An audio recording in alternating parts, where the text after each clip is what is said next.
الحمد لله نحمده ونستعينه ونستغفره ونؤمن به ونتوكل عليه ونعوذ بالله من شرور أنفسنا ومن سيئات أعمالنا من يهده الله فلا مضل له ومن يضلله فلا هادي له ونشهد أن لا إله إلا الله وحده لا شريك له ونشهد أن سيدنا ونبينا ومولانا محمدا عبده ورسوله صلى الله تعالى عليه وعلى آله وأصحابه وبارك وسلم تسليما كثيرا أما بعد فأعوذ بالله من الشيطان الرجيم بسم الله الرحمن الرحيم ما كان محمد أبا أحد من رجالكم ولكن رسول الله وخاتم النبيين وكان الله بكل شيء عليما صدق الله العظيم۔ بزرگان محترم، برادران اسلام اور عزیز نوجوان ساتھیوں، اس وقت میں چند باتیں نبی اکرم صلی اللہ علیہ وسلم کی دنیا میں تشریف آوری سے متعلق عرض کی جائیں گی۔ یہ سفر کا مہینہ شروع ہو چکا ہے۔ سفر کے مہینے میں جو بعض کام غلط کرتے ہیں اس کے بارے میں اس سے پہلے تفصیل سے بیان کیا گیا کہ یہ نہیں کرنا ہے، اور یہ سفر کا مہینہ گزرنے کے بعد جو ربیع الاول کا مہینہ آتا ہے، اس مہینے کے اندر سرکار دو عالم صلی اللہ علیہ وسلم جو تشریف لائے ربیع الاولیٰ میں، تو آپ صلی اللہ علیہ وسلم کی آمد کب ہوئی، کیسے حالات میں ہوئی، کس علاقے میں، کس زمانے میں ہوئی، یہ اس سلسلے میں مختصر آپ کے سامنے عرض کرنے کی کوشش کی جائے گی۔ اس وقت میں جو زمانہ چل رہا ہے، حضور اکرم صلی اللہ علیہ وسلم کے دنیا میں تشریف لانے کے بعد تقریباً 1400 سال گزر چکے ہیں، اس کے بعد کا زمانہ ہے یہ۔ اور جو 1400 سال پہلے کا جو زمانہ تھا، اس زمانے کے اندر اتنے ترقی کے مواقع نہیں تھے، دنیا اتنا مادی اعتبار سے ترقی نہیں کی تھی۔ البتہ لوگوں کے اندر بہت سی خوبیاں پائی جاتی تھی، کچھ کمیاں بھی پائی جاتی تھی۔ اب وہ ساری دنیا کے حالات وقفے سے ملتے تھے، لیکن ملتے ضرور تھے ایک دوسرے کو۔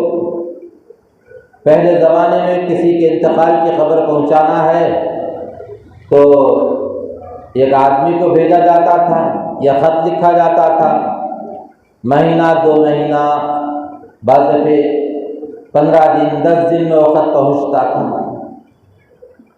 اور آج کے حالات الگ ہیں، آنن فانن ہر حال کی اطلاع مل رہی ہے۔ یہ دنیا مادی اعتبار سے ترقی کی ہے، لیکن اس زمانے میں کے جو حالات تھے وہاں پر بھی معلومات ہوتے تھے، لیکن تھوڑا سا وقفے سے۔ تو کتابوں میں یہ بات لکھی ہوئی ہے کہ نبی اکرم صلی اللہ علیہ وسلم جب دنیا میں تشریف لائے تو وہ جو سرزمین ہے مکۃ المکرمہ کی، عربستان کی، مملکت العربیہ جس کو کہا جاتا ہے، تو وہ ملک کی جو زمین ہے، وہاں کے رہنے والے جو ہیں اور وہاں کے آباد جو لوگ تھے، ان کے حالات کے بارے میں لکھا ہوا ہے کہ دنیا کے اندر سب سے زیادہ جہالت وہاں پر بھری ہوئی تھی۔ جہالت بھری ہوئی تھی، خوبیاں بھی تھی لیکن جہالت بھی تھی۔ پہلے خوبیوں کا تذکرہ کر دوں۔ وہ لوگ کسی سے وعدہ کرتے تو وعدہ پورا کرتے تھے، نبھاتے تھے اس کو، چاہے اس کے لیے کتنے بھی پاپڑ بیلنے پڑے، جنگ کرنی پڑے تو جنگ کرتے تھے، لیکن وعدے کو نبھاتے تھے۔ اور پھر مہمان نوازی، کوئی مہمان آتا تو اس کو کھلاتے تھے، خود نہیں کھاتے تھے لیکن سامنے والے کو کھلاتے تھے۔ اور وہاں پر شہ سواری بہادری ان کے رگ رگ میں بسی ہوئی تھی،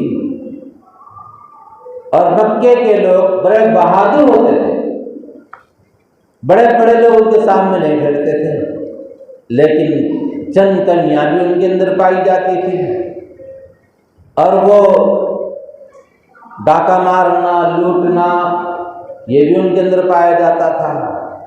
اس سے ہٹ کر شراب خوری، بدکاری، ناچ گانا بجانا، یہ سارے چیزیں ان کے اندر پائی جاتی تھی، بلکہ اتنا زیادہ پائی جاتی تھی کہ ساری دنیا میں اتنے نہیں تھے جتنے وہاں پر تھے۔ اب کوئی محفل بغیر ناچ گانے کے، شراب کے نہیں ہوتی تھی۔ شراب پیتے تھے، ناچتے تھے، لڑکیوں کو نچاتے تھے، جیسا آج ہو رہا اس زمانے میں بھی کرتے تھے۔ اور یوں سمجھیے کہ ظہر الفساد فی البر والبحر، زمین میں اور خشکی میں، تری میں فساد برپا ہو گیا تھا۔ ایک کیفیت ہو گئی تھی کہ اتنی جہالت ان کے اندر پائی جاتی تھی، اور بڑے بڑے دنگل ہوتے تھے جس کے اندر کشتی لڑا کرتے تھے، کثرت کیا کرتے تھے، صحت کو بناتے تھے، بڑے بڑے پہلوان تھے وہاں پر، اپنی صحت کا خاص خیال رکھتے تھے، اور جب لڑنا ہوتا سارے قبیلے والے مل کر دوسرے کا مقابلہ کرتے تھے۔ اور یہ حالات کو دیکھ کر باہر کو لوگ وہاں پر حکومت کرنا پسند نہیں کرتے تھے۔ وہاں پر حکومت کرنا گویا کہ درد سری مول لینا تھا، وہاں کے لوگوں کو قابو میں کرنا آسان نہیں تھا، اس لیے لوگ ان کے حال پہ چھوڑ دیتے تھے، وہ آپس میں لڑتے بھڑتے رہتے تھے، لیکن تھے بڑے بہادر۔ تو وہاں ان خرابیوں کے ساتھ ساتھ بعض خرابیاں ایسی بھی تھی جس کو وہ لوگ اچھائی سمجھ کر کرتے تھے، جو شریف انسان نہیں کر سکتا اس کو۔ وہ یہ کہ کعبۃ اللہ وہاں پر تھا، اس روئے زمین پر سب سے پہلے اللہ تبارک و تعالیٰ نے جس جگہ کو بنایا ہے وہ کعبۃ اللہ کی جگہ ہے۔ یہ جب پانی ہی پانی تھا، اور اس وقت میں جب اللہ تبارک و تعالیٰ نے زمین کو وجود میں لانا چاہا تو زمین بننا جہاں سے شروع ہوئی وہ کعبۃ اللہ سے بننا شروع ہوئی۔ اس جگہ سے دھیرے دھیرے مسجد زمین بنتی چلی گئی، اور جب اس وقت میں پانی کے اندر یہ زمین بن رہی تھی تو آپ مکہ المکرمہ کے اندر دیکھیں گے جگہ جگہ بڑے بڑے پہاڑ ہیں، تو پہاڑ کا بوجھ رکھ کر زمین کو اللہ تبارک تعالیٰ نے سنبھالے رکھا، اس کو بیلنسنگ برابر رکھنے کے لیے پہاڑ بنائے۔ تو وہ سرزمین جہاں پر اللہ تبارک تعالیٰ نے اپنا گھر بنایا، بیت اللہ بنایا، اللہ کا گھر کعبۃ اللہ، اس کعبے کا جب طواف کرتے تھے مکے کے لوگ، وہ یہ سمجھتے تھے کہ جس جسم کے اوپر کپڑا ہے وہ کپڑا پہن کر ہم غلط کام کرتے ہیں، کپڑا گندا میلا ہو جاتا ہے اور بدکاری کرتے ہیں، کسی کو گالی دیتے ہیں، کسی سے لڑتے ہیں، جھگڑتے ہیں، اور وہ لباس پہنا ہوا ہم اپنے اوپر رکھ کر کیسے طواف کریں، اس لیے وہ لباس اتار دیتے تھے۔ لباس اتار کر ایک بھی کپڑے کا ٹکڑا جسم پر نہیں ہوتا تھا، کعبۃ اللہ کا طواف کرتے تھے۔ مرد بھی ویسے ہی، عورتیں بھی ویسے ہی کرتے تھے، اور اس کو احترام سمجھتے تھے۔ یعنی اتنی جہالت ان کے اندر ہو گئی۔ بچوں کا پیدا ہونا معلوم تھا، کسی کے گھر میں لڑکی پیدا ہو جاتی تو بیچارے کا سر نیچے ہو جاتا۔ اب لوگ اس کو بری نظر سے دیکھتے کہ بھئی اس کے گھر لڑکی پیدا ہو، لڑکا پیدا ہوتا تو بڑا خوش ہو جاتا ہو، جیسے آج بھی ہے بعض پاگل لوگ، احمق قسم کے لوگ ہیں، لڑکی ہو گئی تو بیوی کو غصہ کرتے، بیوی کا کیا اس میں کمال ہے بتائیے؟ پیٹ کے اندر لڑکا یا لڑکی پرورش پا رہی ہے، وہ اللہ کے کرنے سے ہو رہا ہے۔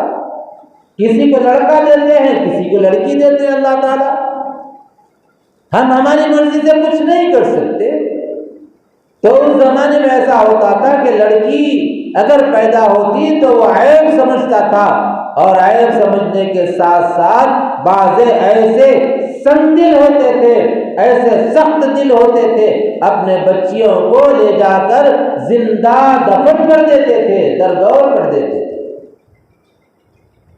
ایک صحابی رسول صلی اللہ علیہ وسلم ہے، سرکار دو عالم سرور کون و بقا تاجدار انبیاء صلی اللہ علیہ وسلم کے دربار عالی میں حاضر ہوتے ہیں۔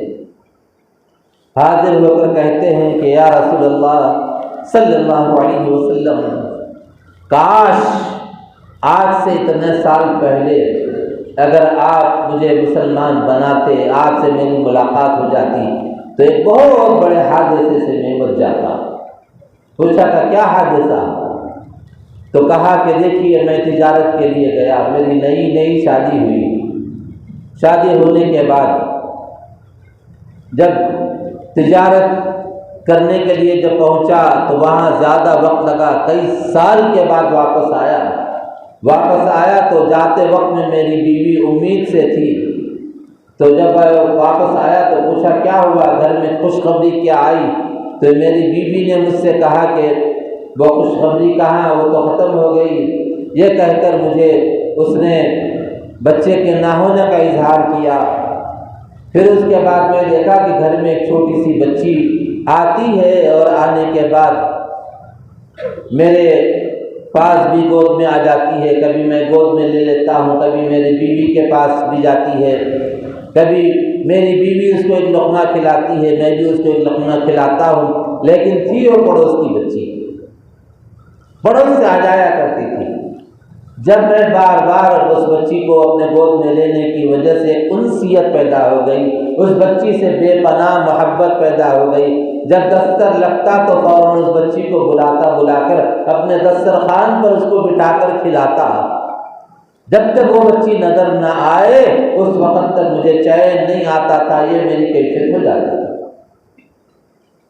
تو جب دیکھا میری بیگم نے کہ میں بچی کو بہت زیادہ پیار اور لاڑ اور محبت کر رہا ہوں، تو بچی کو جب دیکھا کہ اتنا زیادہ محبت کرنے والا بچی کو نقصان نہیں پہنچا سکتا، جب میری بیوی نے محسوس کر لیا تو اس وقت میں کہا دیکھو جی تم سفر پہ گئے تھے، اس وقت میں امید سے تھی اور حاملہ تھی، آپ نے کہا تھا کہ کیا ہوا تو میں نے ایسے ہی کہہ کر ٹال دیا تھا، لیکن پڑوس سے جو بچی آتی جاتی ہے نا، جس سے آپ جو پیار کرتے ہیں محبت کرتے ہیں، کبھی لقمہ آپ اس کے منہ میں دیتے ہیں، کبھی ابو ابو کہہ کر وہ آپ کے منہ میں لقمہ دیتی ہے، کبھی آپ کے اوپر چڑھ کر بیٹھ جاتی ہے، کبھی کندھے پر بیٹھ جاتی ہے، کبھی کندھے پر بٹھا کر آپ بازار میں لے کر جاتے ہیں اس کو، آپ اتنا پیار اور محبت اس سے کرتے ہیں کہ کسی اور کی بچی نہیں، یہ آپ ہی کی بچی ہے۔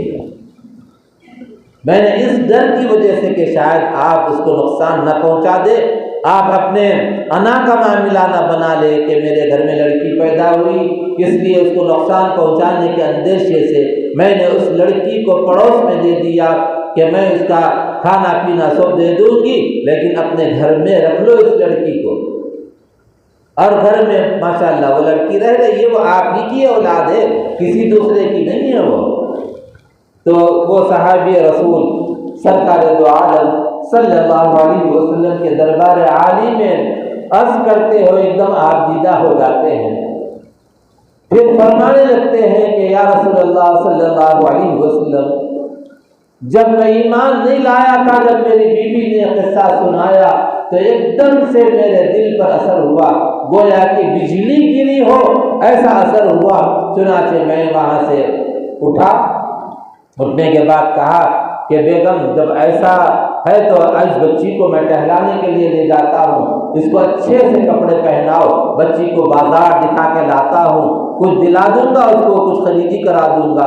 اور یہ کہہ کر میں نے بیوی سے کہا تو بیوی نے خوشی خوشی اچھے کپڑے اس لڑکی کو پہنائے، اور میں ایک طرف خاموشی سے چلا گیا۔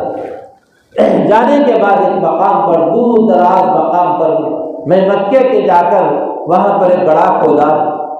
گڑھا کھودنے کے بعد میں گھر میں آیا اور آ کر بیگم سے کہا تھا پہلے ہی، تو بیگم نے بچی کو اچھے کپڑے پہنا دیے، اور بچی بڑی خوبصورت نظر آ رہی تھی، اچھے سے کپڑے اس نے پہن رکھے تھے۔ اس بچی کو میں نے گود میں اٹھایا، اور وہ بچی کہتی ابو آپ گود میں مت اٹھائیے، میں پیدل چلتی ہوں۔ پیدل چلنے لگی، کبھی ادھر بھاگتی کبھی ادھر بھاگتی، میں سنگ دل باپ، مجھے ذرا بھی اس کی ان اداؤں پر رحم نہیں آیا، چنانچہ میں وہاں سے آگے بڑھتا گیا۔ وہ بچی بیچ میں پوچھنے لگی کہ ابو کہاں ہے بازار، کہاں ہے وہ جہاں پر آپ مجھے بہت سی چیزیں دلانے کا وعدہ کیے ہیں، کھلونے دلائیں گے آپ اور اچھی چیزیں دلائیں گے، وہ بازار تو نظر نہیں آ رہا ہے، آپ کدھر لے جا رہے ہیں؟ بیٹا ابھی آئے گا، یہ کہتا ہوا میں اس لڑکی کو لے کر گیا۔ لے جانے کے بعد وہاں پر دیکھا کہ قبر ہے، تو قبر کے اندر اتر کر میں نے اس قبر کو اچھے سے صاف کیا۔ صاف کرنے کے بعد جیسے ہی میں صاف کر رہا تھا، اس وقت میں میری بیٹی اوپر بیٹھے ہوئے مجھ سے کہہ رہی تھی ابو آپ کے کپڑے گندے ہو رہے ہیں، آپ کے کپڑوں پر یہ فلاں چیز لگ گئی۔ اپنے نازک ننھے ہاتھوں سے وہ جھاڑ رہی تھی، کپڑے جھٹک رہی تھی، لیکن پھر بھی مجھے رحم نہیں آیا۔ میں نے باہر نکل کر بیٹی سے کہا بیٹی اس میں اتر جا۔ جب اترنے نہیں لگی، ڈرنے لگی، تو میں نے بڑے غصے سے اس کو اندر اتارا۔ اتارنے کے بعد دھیرے دھیرے میں بازو سے مٹی ڈالنے لگا۔ وہ کہتی کہ ابو میرے کپڑے گندے ہو رہے ہیں، ابو میرے سر پر مٹی گر رہی ہے، ابو میرے پیر پر مٹی گر رہی ہے، ابو میرے گال پر مٹی گر رہی ہے، ابو میرے آنکھ میں گرد و غبار اڑ رہی ہے، ابو یہ کیا کر رہے ہیں آپ میرے ساتھ؟ ابو میں نے کیا غلطی کی مجھے بتا دیجئے، ابو کبھی آج سے میں کچھ نہیں بولوں گی آپ کو، مجھ سے کچھ غلطی ہوئی معاف کر دیجئے، میں کچھ نہیں بولوں گی۔ یہ ایسے ادائیں اس کی تھی، ایسے بول میٹھے میٹھے بول رہی تھی، لیکن خدا کی قسم میں ایسا سنگ دل ہو چکا تھا، میں برابر مٹی ڈالتا گیا۔ جب مٹی اس کے پیر سے اس کے کمر تک آ گئی، کمر سے اس کے سینے تک آ گئی، سینے سے اس کے کندھوں تک آ گئی، کندھوں سے آنے کے بعد اور اوپر آئی، وہ رونے لگی ابو اب تو معاف کر دیجئے، مجھ سے غلطی کیا ہوئی، اس کو چھوڑ دیجئے، میں کبھی بھی آپ کے گھر میں نہیں آؤں گی، آپ کو نہیں ستاؤں گی، یہ کہہ کر وہ رونے لگی۔ لیکن میں سنگ دل باپ دھیرے دھیرے مٹی پوری ڈال دیا، اور اس کو اس میں دفن کر کے میں آیا۔ گھر میں نہیں گیا، دوستوں کے بیچ میں گیا، جا کر دوستوں سے کہنے لگا کہ میں آج میری بیٹی کو زندہ دفن کر کے آیا۔ یہ کہہ کر بڑے فخریہ انداز میں نے بار بار کہا اور کہہ کر فخر کرتا رہا دوستوں کے بیچ میں، یا رسول اللہ صلی اللہ علیہ وسلم، کاش اگر آپ اس سے چند سال پہلے اگر اسلام کا پیغام مجھ تک پہنچاتے تو میری اس ہیرا جیسی لڑکی اور پیاری سی ننھی سی لڑکی میرے گھر میں زندہ ہوتی۔ یہ کہہ کر پھوٹ پھوٹ کر رونے لگے۔ اس سے اندازہ لگائیے کہ کیسا تھا معاشرہ وہاں،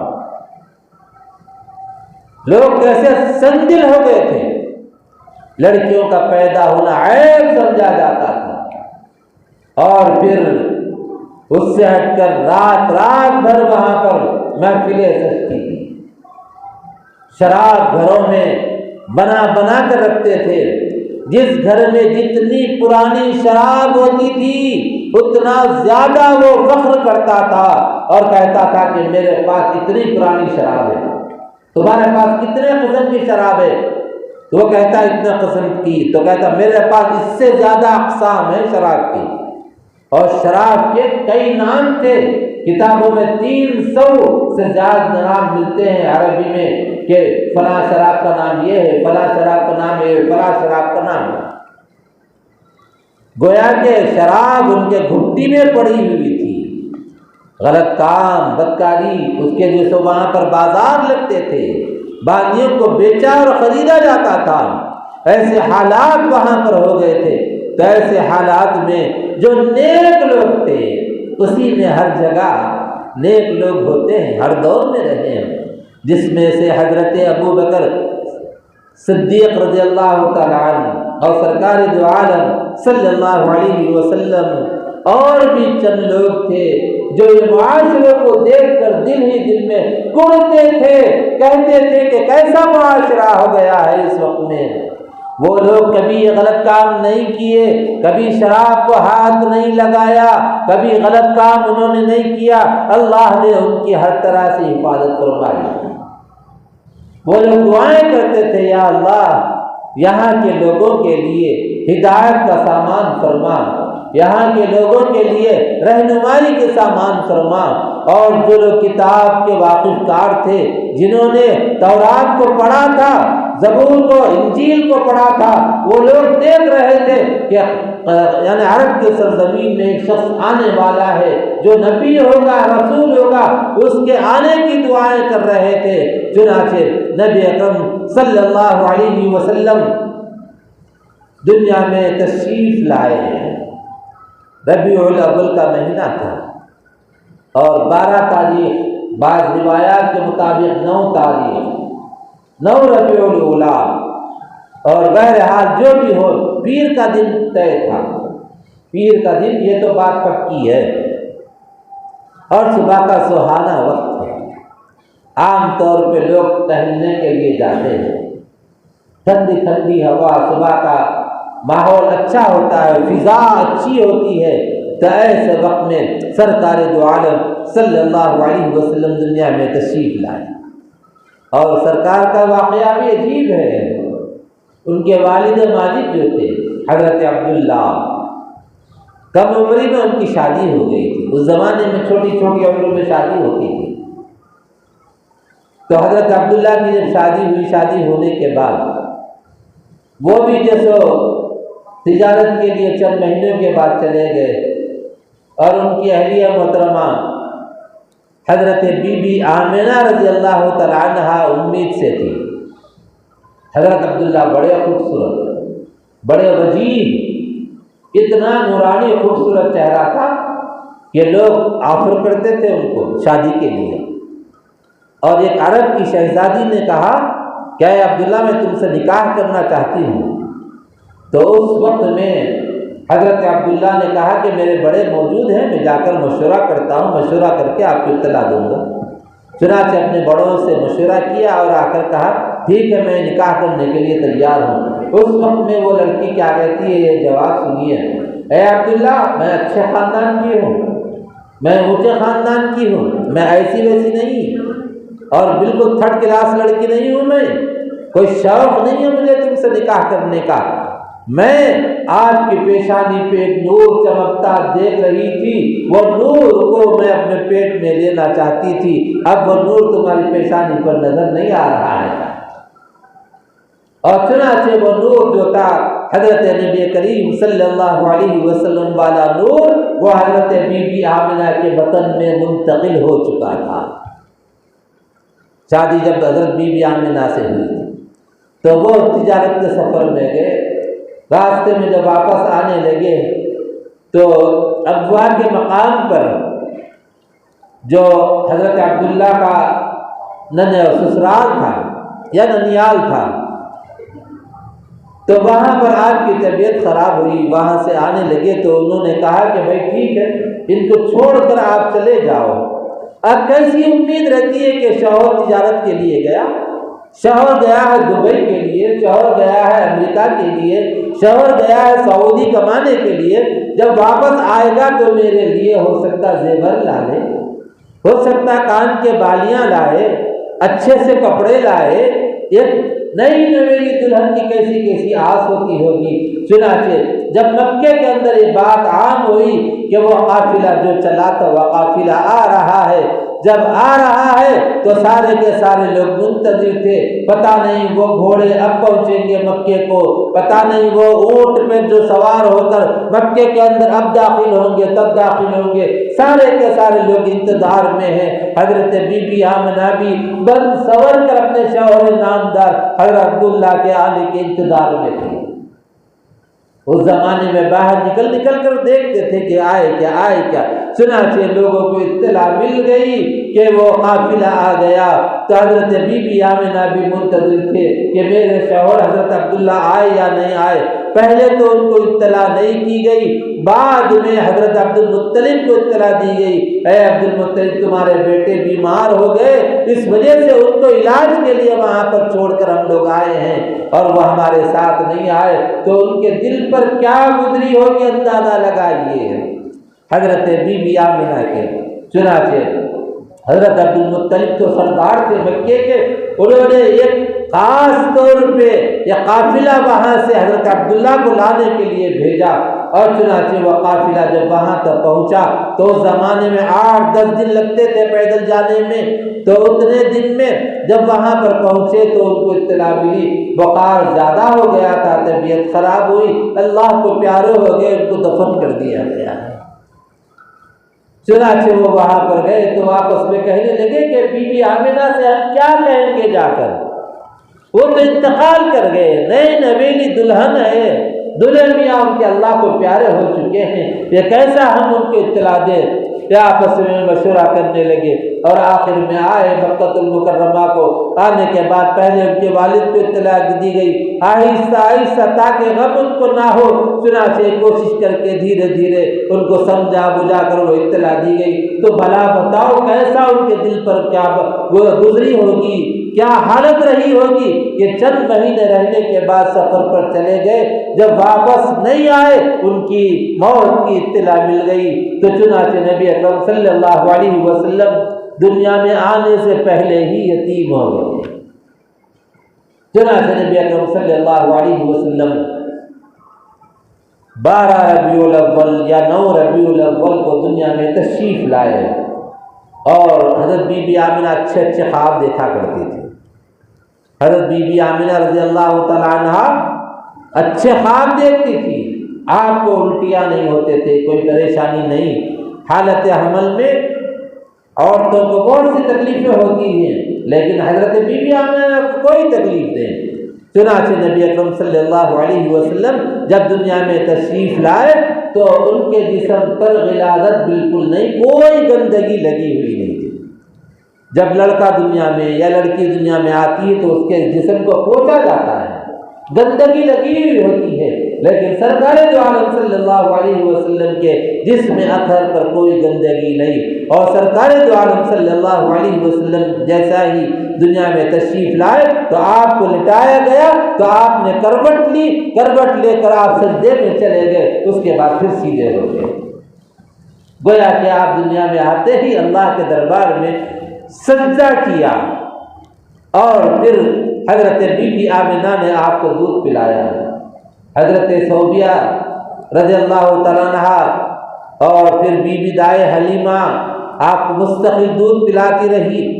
چنانچہ نبی اکرم صلی اللہ علیہ وسلم جب اپنی والدہ کا دودھ پیے بی بی آمنہ رضی اللہ تعالیٰ عنہ کا، تو اس زمانے میں ایک ماحول تھا وہاں پر کہ دیہاتوں کو اپنے بچوں کو بھیجتے تھے کہ آب و ہوا اچھی ملے، اور وہاں کی زبان بدلی ہوئی نہیں ہوتی تھی، یعنی خلط ملط نہیں تھی، جیسے بڑے شہروں کی زبان آپ دیکھیے، یہاں کا ایک لہجہ وہاں کا ایک لہجہ، 4 قسم کے لوگ آتے ہیں تو ان وہاں کی اصل جو زبان ہے وہ زبان چھوٹ جاتی ہے، دوسری زبان پیدا ہو جاتی ہے۔ ویسا نہ ہو بلکہ فصیح بلیغ اچھی زبان سیکھ سکے، یہ بھی خیال ہوتا تھا، اور اس کے پیسے دیے جاتے تھے پالنے کے، پرورش کرنے کے۔ چنانچہ حضرت بی بی آمنہ رضی اللہ تعالیٰ عنہ کے گھر میں آتے حضرت دائی حلیمہ تشریف لائی۔ یہ قصہ اگر اللہ نے موقع دیا تو اگلے جمعہ آپ کے سامنے تفصیل سے عرض کرنے کی کوشش کروں گا۔ اس وقت میں کچھ باتیں میں اپنے چھوٹے بھائی عزیزم مولوی حافظ محمد احمد صاحب سلمہ رحمۃ اللہ تعالیٰ علیہ کے متعلق عرض کرنا چاہتا ہوں۔ سن 1990 کی بات ہے، اور سن 1987 اور 88 میں یہ بستی آباد ہوئی امتیاز نگر۔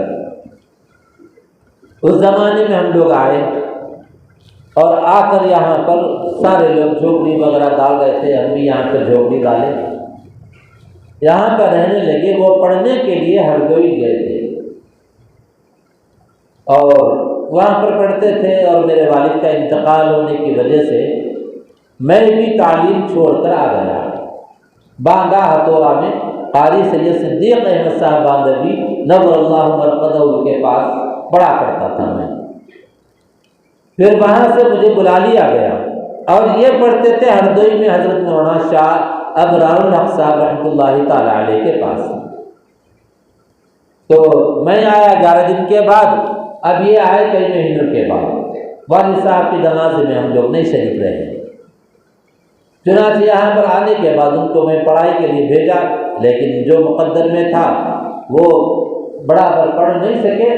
پھر وہاں سے آ گئے، آنے کے بعد یہ مکان یہاں پر ہم لوگ لیے تھے، اسی میں رہا کرتے تھے۔ چنانچہ یہاں پر جب 1990 13 مئی 1990 عیسوی کو اتوار کا دن تھا، 9:30 اور 10 بجے کے درمیان کا موقع تھا۔ اس وقت میں مسجد مصطفیٰ میں خود ہی دعا کیا، دعا کر کے اس طرح سے اس مدرسے کا آغاز ہوا، اشاعت العلوم کا۔ تو مولوی محمد احمد صاحب پہلے استاد اس کے، اور پھر جہانگیر صاحب جو مسجد مصطفیٰ میں ہیں وہ پہلے استاد، 2 استاد اور 2 بچے۔ اس طرح سے چند مہینے وہ مدرسہ چلا۔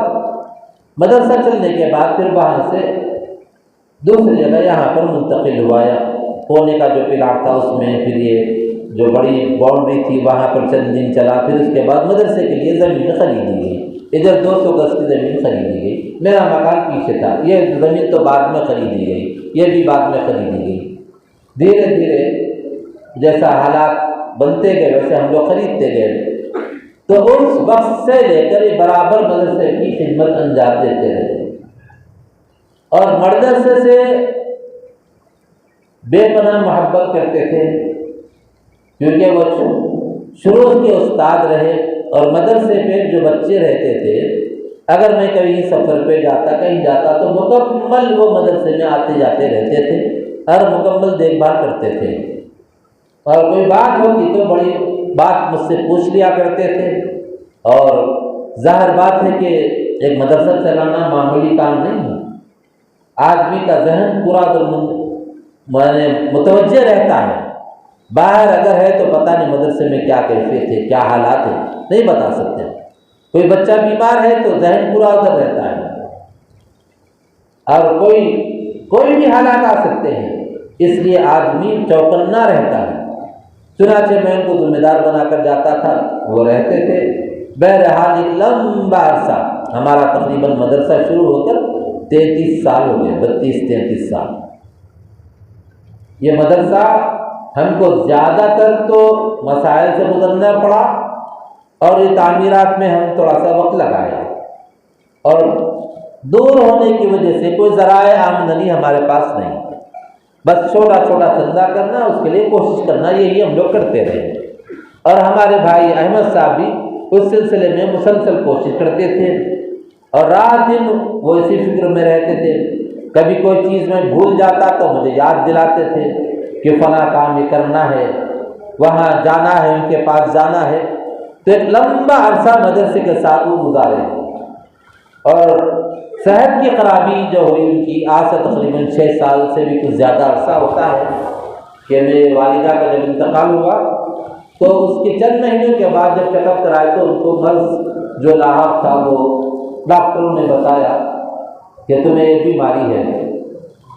چنانچہ اس وقت سے وہ بہرحال مکمل کام تو پہ نہیں لگے رہے، اور مسلسل بیماری ہی رہے۔ شروع میں تو ہمت سے رہے، تقریباً 6.5 سال برابر اس بیماری کا مقابلہ کیا، اور بڑی جستجو ان کی، اور اپنے حساب سے کئی جگہ نائب مطلب مسجد ونسلی پورم میں بھی نائب امام رہے۔ میں نہیں رہتا تو یا نمازیں پڑھاتے تھے یا اذان وغیرہ دیتے تھے، اور درجہ باقاعدہ درجہ سنبھالتے تھے اس زمانے میں، اور وہ ہر فیلڈ میں فٹ ہوتے تھے۔ اس اعتبار سے ہم ان سے مختلف کام بھی لیتے رہتے تھے۔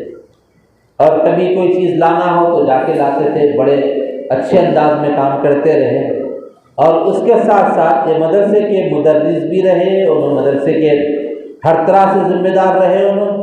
اس کے علاوہ جمعیت العلماء ہند ضلع رنگا ریڈی کے خازن رہے ایک زمانے تک، اور پھر جب ان کی صحت ساتھ نہیں دینے لگی تو ان کو نائب صدر بنایا گیا، نائب صدر بھی رہے، اور آخر تک بھی وہ اس کے ممبر رہے جمعیت العلماء ہند ضلع رنگا ریڈی کے۔ اور اس سے ہٹ کر ادھر سائی نگر ایک جگہ ہے، آپ کو یاد ہوگا، جہاں پر آگ لگی تھی اس سے پہلے، تو وہاں پر ان کو امام مقرر کیا گیا تھا، تو وہ چاہے گرمی ہو، سردی ہو، برسات ہو، وہاں جا کر وہ مسجد کو آباد کیے ہوا۔ آج وہ مسجد آباد ہے ان کی وجہ سے، اگر وہ نہیں جاتے تو مشکل تھا وہ آباد رہنا۔ وہاں کے لوگ تو مسجد ہی ختم کرنا چاہتے تھے، غیر نہیں، اپنے ہی لوگ۔ وہ حالات وہاں پر تھے اس زمانے میں۔ اس سے ہٹ کر انہوں نے وہ قطب شاہی مسجد کے لیے بھی کوششیں کی، پھر اس سے ہٹ کر بلال مسجد میں تو باقاعدہ یہاں سے لائن لگا کر جا کر نماز پڑھا کے آتے تھے۔ وہ اس زمانے میں ذمہ دار تھے، یہ راستے میں مکانات وغیرہ نہیں تھے، تو یہاں مدرسے سے بچے نکلتے تھے، لائن بنا کر مسجد کو جاتے تھے، اذان دیتے تھے، نماز پڑھتے تھے، پڑھاتے تھے مدرسے کے استاد، پھر آتے تھے۔ آج تو خیر امام وغیرہ وہاں پر ہے، اس زمانے میں کوئی امام نہیں، ہمارے مدرسے کے استاد امام، بس ختم، بچے امام، بچے اذان دیتے تھے، نماز پڑھتے تھے۔ وہ اوپر شڈ بھی نہیں تھا، شڈ ہم لوگ اپنے ہاتھ سے ڈالا تھا، میں ہمارے جہانگیر صاحب دونوں اس زمانے میں ڈالے تھے چھت۔ اب اس زمانے میں بھی اللہ رحم کرے ہمارے لوگوں پر، پولیس میں اطلاع دی ہے کہ بھئی مقصود صاحب جا کے بعد اس پہ ڈالیاں ڈال رہے ہیں، پولیس مجھے پکڑنے کے لیے آئی۔ مسجد آباد کرنے جا رہے تو ہمارے لوگوں کو برداشت نہیں ہے، دوسروں کو کیا بولتے بولیے آپ۔ اب اس کے بعد جب میں کھانے کے لیے آیا تو کھانے سے کھا کے واپس گیا تو دیکھا کہ پولیس بیٹھی ہوئی ہے، تو میں نے لوگوں کو بھیجایا کہ بھائی ذرا معلوم کر کے آؤ پولیس کیوں بیٹھی ہے، تو بولے کہ پہلے جیسا تھا ویسے ہی رکھنا، اس پہ کچھ نہیں ڈال سکتے، یہ ہم کو آرڈر ملا ہے، اگر کوئی آئے تو گرفتار کرو۔ تو ہم اس کے بعد نہیں گئے، کئی زمانے تک اس کے اوپر وہ ٹاٹ کے وہ اس پہ تڑکے وغیرہ جو تھے نا، تٹیاں لگی ہوئی تھی اس مسجد کے اوپر زمانے تک، پھر ایک ہوا کا جھونکا آیا پھر گر گئے، پھر وہ اس کو آباد کرنے کے لیے کوشش کی گئی۔ میں نے ایک میٹنگ بٹھائی تھی اس زمانے، لمبی داستان ہے اس کی، عمر بھی ہماری کوئی زیادہ نہیں تھی، 17-18 سال کی عمر تھی، 19 سال کی عمر۔ اس زمانے میں مدرسہ قائم کیے، اصل میں ہم کو رہنے کے لیے ٹھکانے کی ضرورت تھی، اس لیے یہاں زمین لیے تھے، جھوپڑی ڈالے تھے اس زمانے میں۔ پرانے لوگ جانتے ہیں، سائیکل سے آتے تھے ہم، اور ہمارے بھائی بھی جو سب مستقل سائیکل سے بہت محنت کیے اور انت تک محنت کیے۔ ایسی بات نہیں ہے کہ جو کام ملا کرتے ہیں، جو کام ملا کرے، جہاں ملا وہاں کرے اور کر کے آگے بڑھا وہ بیچارہ۔ اور منگل کی شام میں صبح میں ہم لوگ جہاں سے ڈنڈا ونڈا چڑھائے 15 اگست کا، پھر گئے اسرا ہاسپٹل، وہاں جانے کے بعد انہوں نے کہا کہ ان کا کنڈیشن سیریس ہے، ان کو نمس منتقل کرو، چنانچہ وہ لکھا کر نمس منتقل کرنے کے لیے ان کو میں گاڑی میں بٹھا کے کر کے یہاں پر آیا، کیونکہ دن تمام ہم جھنڈے کے چکر میں ادھر ادھر تھک گئے تھے، تو میں سوچا کہ بھئی یہاں آ جاؤں گا۔ آنے کے بعد پھر اطلاع ملی ذرا طبیعت سیریس ہے، تو یہاں سے ہم لوگ لے کے مطلب جا رہے تھے تو پھر اطلاع آئی کہ ختم ہو چکے، انا للہ و انا الیہ راجعون۔ بہرحال پھر وہاں سے لائے۔ آپ لوگوں کو معلوم ہے کہ وہ دین سے وابستہ رہے، شروع سے دینی خدمت میں لگے رہے، اور کئی بچے ان کے شاگرد رہے، بار بار بچے ان کے شاگرد آ کے بھی ملتے رہے، مسلسل ملتے تھے ان سے، مول صاحب آپ پڑھانے سے میں پڑھاؤں صاحب، نہیں تو میرے کو کیا معلوم۔ آپ ابتدائی جو تختیاں ہیں اور قرآن شریف کے ابتدائی پارے آپ پڑھائے ہمارے کو، یہ بول کے وہ ذخیرہ آخرت ہوگا ان کے انشاءاللہ۔ بچے ہیں، بچوں کو اللہ تعالیٰ صبر جمیل نصیب فرمائے، اور ہمیشہ ایک کوشش ان کی ہوتی تھی کہ بھائی مدرسہ ترقی کرے، آگے بڑھے، یہ کوشش رہتی تھی۔ میں کبھی کچھ بھولتا تو بھی یاد دلاتے تھے، فلاں آدمی فلاں چیز بولے تھے، وہاں جانا ہے ہمارے کو۔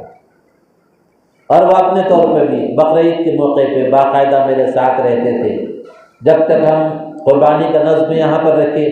یہاں پر سب کو معلوم ہے کہ کتنے جانور کرتے تھے، اس وقت مسلسل میرے ساتھ رہتے تھے، چرم کے لیے پتہ نہیں جہاں نما کہاں باغ جہاں آرا کدھر ہے، بنجر آئل کدھر ہے۔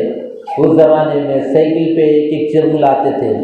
یہ مدرسہ ایسے ہی نہیں بڑا، امتیاز نگر سے کتنا چندہ ہوتا تھا ہمارے کو معلوم۔ اچھا امتیاز نگر والے دیں گے بھی کیسا؟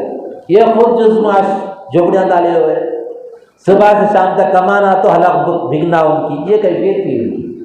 تو اس لیے ادھر سے ادھر سے کوشش کر کے لاتے تھے، اور الحمدللہ آج وہ کیفیت نہیں ہے امتیاز نگر کی۔ آج میں تو سمجھتا ہوں، میں اپنے دل کو اس بات کا اطمینان کر لیتا ہوں کہہ کر، یہ مدرسے کی برکت سے ہمارے بستی کے حالات درست ہوئے، میں یہ سمجھتا ہوں۔ اس وجہ سے کہ جہاں پر قرآن پڑھا جاتا ہے، جہاں پر اللہ کا ذکر کیا جاتا ہے، اللہ کا کلام پڑھا جاتا ہے، وہاں کی غربت دور ہوتی ہے، وہاں سے غربت دور ہوتی ہے، وہاں اللہ کا خیر اترتا ہے، اللہ تبارک تعالیٰ کی طرف سے برکتیں رحمتیں آتی ہیں۔ تو بہرحال اس زمانے میں یہ مدرسہ بھی کیوں شروع کرا وہ واقعہ بھی سن لیجیے، بات سے بات آئی۔ یہاں ایک صاحب تھے تقی صاحب بول کے، مرحوم اللہ مغفرت فرمائے ان کی، تو وہ ایک مرتبہ مجھے میں آیا، سائیکل پہ آیا تو وہاں پہ بولے حافظ صاحب ہماری بستی کا حال معلوم آپ کو؟ نہیں معلوم۔ کیا ہوا؟ بولے کہ رکشے والا آدمی تھا، وہ رکشے والا آدمی اپنے گھر میں بیوی کی طبیعت خراب ہوئی تو دواخانے کو نہیں لے گیا، ڈلیوری کا مسئلہ تھا۔ تو بولے کیا ہوا پھر؟ تو بولے کہ وہ گھر میں رکھا کافی دیر تک، اور اس کے بعد جب لوگوں کے بولنے کے بعد دواخانے کو لے کے گیا تو پیٹ کے اندر بچہ مر گیا، اور دواخانے کو لے جانے کے بعد ڈاکٹر بولے جب چاہتا بھی تباہ ہو گیا، اور پھر واپس لا دیے۔ لانے کے بعد گھر میں رکھے رہے، اور کافی دیر ہو گئی، کوئی فکر نہیں ہے دفنانے کی، کفنانے کی، نہلانے کی۔ تو ہم لوگ گئے جا کے بولے میری لاش ہے جی، میں کچھ بھی کرتا ہوں، آپ کو کیا کرنا ہے جاؤ بول کے ہم لوگ کو بھیجا دیا۔ پھر دیکھے پھر کچھ ہلچل نہیں ہے، تو ہم لوگ آپس میں جمع ہو کے چندہ وغیرہ کر کے باہر سے لوگوں کو بلا کے غسل دلائے، غصہ کرے جا کے پہلے تھے اس کو غصہ کر کے غسل دلا کے کر کے، جب اس زمانے میں ڈولا نہیں تھا، ڈولا لانے کے لیے علوی نگر جا کے ڈولا لائے، اور پھر اس کے بعد قبرستان نہیں تھا یہاں پر امتیاز نگر کے اندر، تو قبرستان نہ ہونے کی وجہ سے وہ علوی نگر کے آگے وہ رائٹ کے اندر گلیوں میں قبرستان ہے، وہ قبرستان کو لے کے گئے۔ جب لوگ زیادہ نہیں ملے، گرما کا زمانہ تھا، گرمی شدید تھی، 15-20 آدمی مل کے لے گئے، لے آ کے وہاں پر کوئی سواری کا انتظام نہیں، رکھتے ہوئے ڈولا بیچ میں رکھ کے سانس لیتے ہوئے لے کے گئے، لے جا کے وہ دفنانے کے لیے پہنچے تو قبر کھودی ہوئی نہیں تھی۔ جب قبر کھودی ہوئی نہیں تھی تو قبر کو کھودا گیا، کھودنے کے بعد پھر اس دفنا کے کر کے واپس آئے تو حافظ صاحب کیا بولوں، آج کوئی بھی اپنی ڈیوٹی کو نہیں گیا، پورے کے پورے گھروں میں اتنا تھک گئے ہوئے۔ تو جب میرے دل میں خیال آیا کہ میں اشرف العلوم میں حفظ پڑھا رہا ہوں صدر مدرس کی حیثیت سے، تو مجھے یہاں پر مدرسہ کھولنا چاہیے، کچھ کرنا چاہیے، یہ سوچ کر الحمدللہ اس زمانے میں 13 مئی 1990 کو اس مدرسے کی بنیاد رکھی گئی ہے۔ یہ مدرسہ اس زمانے میں شروع ہوا، حالات کو دیکھ کر، حالات کے اس پس منظر میں اس مدرسے کا قیام عمل میں آیا۔ اس کے بعد لوگ بہت آفر دیے میرے کو، وہاں کے چلاؤ ہم زمین دیتے، وہاں کے چلاؤ وہ دیتے۔ تو ہمارے استاد مجھ سے بولے کہ دیکھو بیٹا، جہاں پر کام ہے کام کی جگہ پہ کام کرتے رہو، اور آفر دینے والے تو دیتے ہیں لیکن وہاں جا کے کرو گے کیا؟ زمین کا نام مدرسہ نہیں ہے، پڑھنے کا نام مدرسہ ہے، اور حالات تو آتے ہیں، تکالیف تو آتی ہیں، اس کو جھیلتے رہو۔ اور حالات بہت آئے میرے اوپر بھی ماشاءاللہ، اب خیروں کی طرف سے نہیں، اپنے کی طرف سے، خیروں کی طرف سے اللہ ان کو بھی جزائے خیر دے۔ ان کے حالات لانے کی وجہ سے ہی میں مضبوط ہوا ہوں گا، کیا بات؟ اللہ تعالیٰ قبول کرنے والا ہے۔ ہم تو یہ دعا کرتے ہیں اللہ تعالیٰ ہمارے اس ادارے کو قیامت تک کے لیے قبول فرمائے، اس کے فیض کو جاری و ساری فرمائے، آمین بولیے۔ تو اللہ تعالیٰ اس کو قبول فرمائے۔ تقریباً 150 سے زیادہ بچے، 200 کے قریب بچے یہاں حافظ قرآن بنے۔ رمضان میں تو آپ کو معلوم ہوگا کہاں کہاں تراویح ہوتی ہیں، گھروں کے اندر خواتین میں، پھر یہاں پہ تراویح ہوتی ہے، کافی بچے کئی مسجدوں میں امامت کر رہے، کئی گاؤں، بڑے بڑے گاؤں میں بڑی بڑی مسجدوں میں امامت کر رہے۔ ایک جگہ ایک مسجد میں جا کے دیکھا تو کافی بڑی مسجد ہے، مسجد میں نماز پڑھ کے میں سلام پھیر کے بازو سنت پڑھ رہا تھا، تو ایک صاحب آ کے بیٹھ گئے، بڑی داڑھی وڑی ہے ان کی، اور بیٹھے تو میں دیکھا تو سلام کر کے آگے بڑھے، دیکھے تو کیا ہے وہ بچہ ہمارے پاس پڑھا ہوا بچہ ہے، وہ پتہ نہیں کہاں کہاں کے بچے آئے آگے پڑھے، تقریباً 4500 5000 کے لگ بھگ ہمارے پاس داخلے ہوئے اب تک ماشاءاللہ سے۔ اب اگر 1 گروپ بھی پڑھ کے گیا تو ہمارا مقصد کامیاب ہے، الف با سے یا تک بھی پڑھ کے گیا تو ہمارا مقصد کامیاب ہے۔ تو بہرحال یہ بات یاد آئی مجھے ہمارے بھائی سے متعلق، تو میں نے آپ کے سامنے عرض کر دی۔ دعا فرمائیے کہ حافظ محمد احمد صاحب رحمۃ اللہ علیہ کے اللہ مغفرت فرمائے، درجات بلند فرمائے، کچھ موقع ملے تو کبھی کچھ پڑھ کے ایصال ثواب بھی کر دیجیے کہ اللہ تعالیٰ ان کی قبر کو نور سے منور فرمائے۔ وآخر دعوانا الحمدللہ رب العالمین۔ کپڑے